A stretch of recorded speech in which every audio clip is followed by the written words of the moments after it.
Hi, my name is Lucas. I'm very happy to participate in this Congress of International Economic Association and to be able to share with you my research on fertility and attitudes towards gender norms.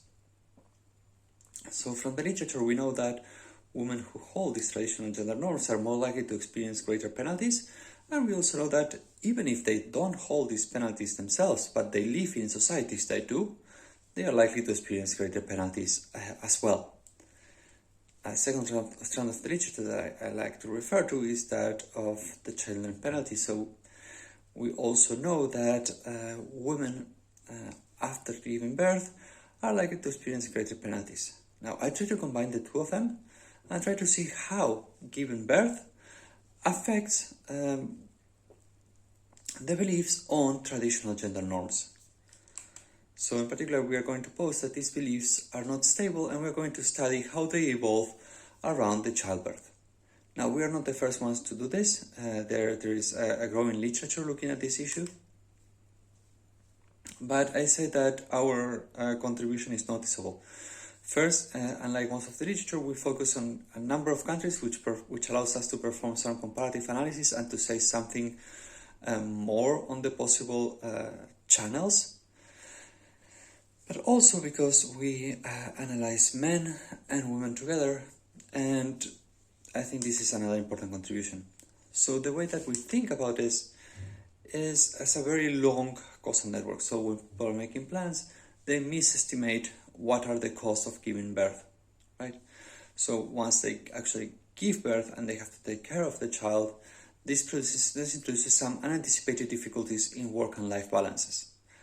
Now, what this leads to is to some form of cognitive dissonance. So there is a clash between what persons perceive themselves like working modern parents and the way that they're actually behaving, which can be addressed either by changing the behavior or by changing the attitudes. And my hypothesis here is that in some cases, some couples might switch towards more traditional gender norms. So that's why we have this increase on the very right. Now, I'm not going to estimate all this causal change. I'm just going to focus on the two extremes. So childbirth on the one side and attitudes towards traditional gender norms on the other side. And as I said, one of the main contributions that we're going to explore cross-country heterogeneity. For this, I am going to use the Gender and Generation Survey. So this is a data that has been collected independently, but in a coordinated effort in several European countries. Now, I need, for my main specification, I need observations that are present in 2 different years. So that is that I can observe them before they have their first kid and after they have their first kid. So this reduces the number of countries that I can use. But even after that, I still have 10 countries. Now, the 2 waves are usually 3 to 5 years apart, which allows me to observe more first births. As I said, I also would like these couples to be childless on the wave 1. And I would like them to be between the ages of 20 and 35, which is when most people have their first kids. Now, these conditions are binding, yeah. So they reduce my samples significantly. I started from 110,000 and I ended up with 10% of that. And if we think about having 10 countries, this is around 1,000 observations per country. Now, one of the main advantages of the Gender Generation program is that this is a very rich database that contains many variables on attitudes towards traditional gender norms. And I'm going to measure in 2 domains. The first one concerns the importance of the family, and the second one concerns the labor market.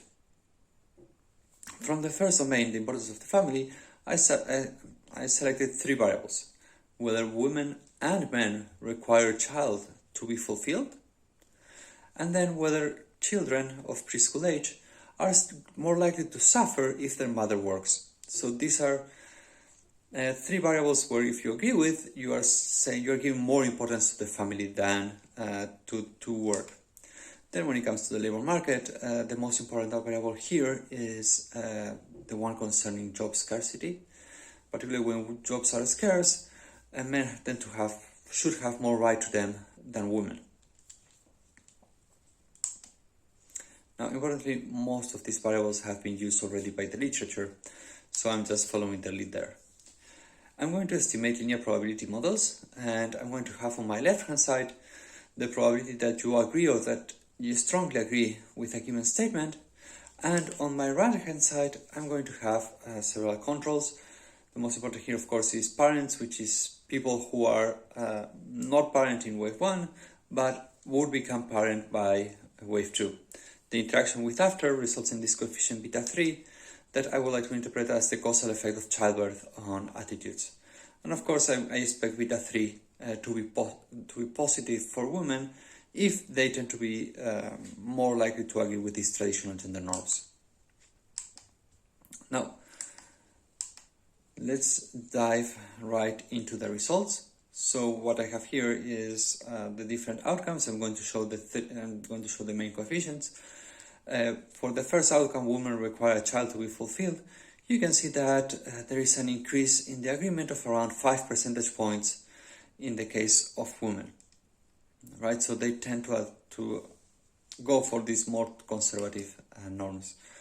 Curiously, when we ask about the men and whether they require a child to be fulfilled, you see that in the case of men there is a similar increase in the agreement, also 5 percentage points.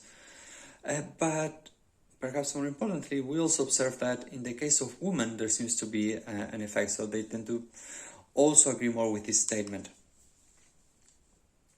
And here's one variable where I'm getting some different results from the existing literature, which is whether preschool child is likely to suffer if the mother works.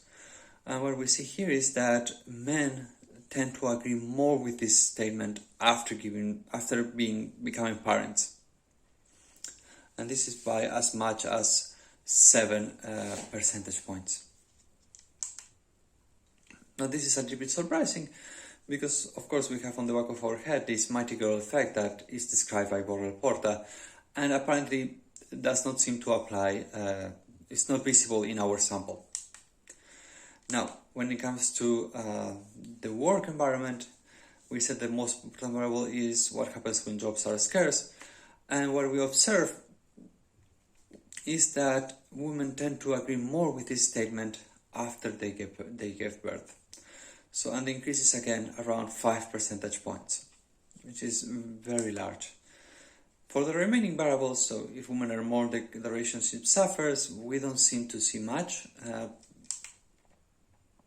We also don't see much change on the satisfaction of being a housemaker, either for men and for women. And we do observe that, again, when jobs are scarce, parents tend to have priority. Now, this is not surprising because they have actually become parents, so they have a kind of vested interest in this answer. As I said, it was important for us to look at, to compare results across countries. So we look at Central and Eastern European versus Western European, and we have found that the effects are mostly driven by Central and Eastern European countries, which are countries that tend to be more conservative overall. We also compare countries by the availability of formal care, and it turns out that countries where there is less formal care available, that are below the median in our sample, these relations tend to be stronger, and they also tend to be stronger in countries where the division of household chores is less even. Of course, we shouldn't say a lot about this because we have only a small number of countries here, and there is substantial overlap there. So let me conclude by saying that we are expanding on this literature on the child gap by looking at how it affected attitudes towards gender norms. And we're building on the literature by looking at a wider set of countries, a wider set of outcomes, and comparing the results for men and for women. So we find that they tend to become more conservative, they tend to agree more with these traditional gender norms, and perhaps not too surprisingly, the effect is stronger in Central and Eastern European countries, in countries that already have more traditional gender norms, and where there is not enough formal care and women do not receive as much help in performing household chores. So with this, I'm going to finish my presentation. If you have any questions, please write them to my email. I will be happy to address them. Bye!